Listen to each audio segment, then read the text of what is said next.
Assalamualaikum warahmatullahi wabarakatuh. Perkenalkan, nama saya Muhammad Fadilah dari kelas semester 2A. Di sini saya akan mereview mata kuliah pidana yaitu yang disampaikan oleh Profesor Dr. Hajah Nuraini SHMH dan dosen pendamping yaitu Bapak Dr. Randy Adrianti SHMH.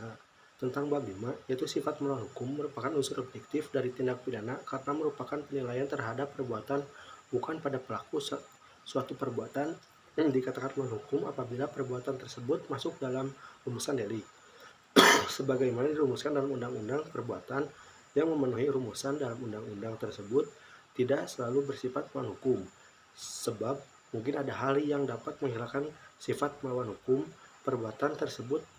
Contohnya yaitu di negeri Belanda dalam Rijkshooggerat tanggal 20 Februari tahun 1933 di kota Hissens mengenai dokter hewan. Selanjutnya yaitu sempat melawan hukum terdiri dari yang pertama, melawan hukum formil. Suatu perbuatan bersifat melawan hukum apabila perbuatan tersebut dirumuskan dalam undang-undang sebagai suatu tindak pidana dan diancam dengan sanksi pidana.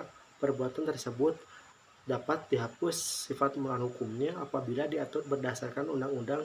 Jadi menurut ajaran ini, melawan hukum sama dengan melawan atau bertentangan dengan undang-undang tertulis. Yang kedua yaitu sifat melawan hukum formil, dibagi dua yaitu sifat melawan hukum formil dan sifat melawan hukum material.